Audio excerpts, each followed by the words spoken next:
నమస్తే, welcome to special debate. నేను Chakri. H1B వీసాల fee పైన ట్రంప్ సర్కార్కు మళ్ళీ ఎదురు దెబ్బ తగిలింది. ఫీజులు చట్టబద్ధం కాదంటూ దిగువ న్యాయస్థానం ఇచ్చిన తీర్పుపైన స్టే ఇచ్చేందుకు అపీల్స్ కోర్టు నిరాకరించింది. అమెరికా కాంగ్రెస్ ఆమోదం లేకుండా అధ్యక్షుడు ఎలాంటి నిర్ణయం తీసుకోలేరని న్యాయస్థానం స్పష్టం చేసినటువంటి పరిస్థితి. ఏదైనా కొత్త పన్ను లేదంటే రుసుము విధించాలంటే అమెరికా కాంగ్రెస్ ఆమోదం తప్పనిసరి. అలా కాకుండా నిర్ణయం తీసుకోవడం చట్టపరంగా సరైనది కాదు. అదే లాజిక్ పాయింట్ తోటి అమెరికా ఫెడరల్ అపీల్స్ కోర్టు తీర్పు ఇచ్చింది. ఇక అమెరికాలో ఉద్యోగాలను విదేశీయులు తక్కువ జీతాలకే కైవసం చేసుకుంటున్నారనే నెపంతో ట్రంప్ గతేడాది ఒక ప్రకటన ద్వారా H1B వీసా కోసం భారీ రుసుము ప్రతిపాదన తెచ్చారు. నిజానికి అమెరికాలోని టెక్ దిగ్గజాలని కూడా భారతదేశం, చైనా నుంచి వచ్చే అత్యంత ప్రతిభావంతులైన ఐటీ నిపుణులపైనే ఎక్కువగా ఆధారపడతాయి. సాధారణంగా H1B వీసాల కోసం కంపెనీలు $2,000 నుంచి $5,000 చెల్లిస్తుండగా ఒక్కసారిగా $1,00,000 చేయడంతో టెక్ రంగం షేక్ అయింది. అపీల్స్ కోర్టు తీర్పుతోటి ఐటీ కంపెనీలు, లక్షలాది మంది భారతీయ సాఫ్ట్వేర్ ఉద్యోగులు ఊపిరి పీల్చుకున్నారు.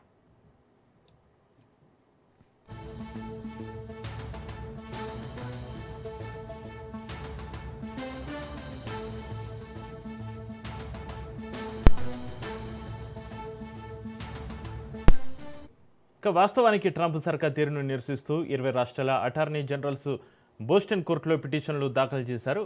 వాటిని విచారించిన US district judge Leo Sorokin $1,00,000 fees చట్ట విరుద్ధమని ప్రకటించారు. అమెరికా కాంగ్రెస్ ఆమోదం లేకపోవడంతో దాన్ని చట్ట విరుద్ధ పన్నుగా పరిగణిస్తున్నామని తీర్పు చెప్పారు. దీంతో ట్రంప్ యంత్రాంగం అప్పీల్స్ కోర్టును ఆశ్రయించింది.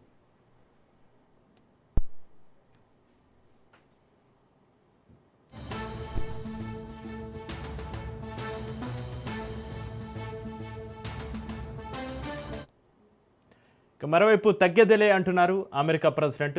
మరో బిల్లు ఆందోళనకు గురిచేస్తుంది. రిపబ్లికన్ పార్టీ సభ్యుడు టిమ్ షీహీ సెనెట్లో ప్రవేశపెట్టిన బిల్లు టెన్షన్ పుట్టిస్తుంది. కొత్త H1B వీసాల జారీని 3 సంవత్సరాల పాటు నిలిపివేయాలని ప్రతిపాదించారు. అలాగే ట్రంప్ యంత్రాంగం విధించిన $1,00,000 ఫీజును చట్టబద్ధం చేయాలని మరోసారి డిమాండ్ చేశారు. అమెరికన్ కార్మికుల హక్కులకు భంగం కలిగించేలా ఉన్న వీసాలను జారీ చేయకూడదని స్పష్టం చేశారు టిమ్ షీహీ.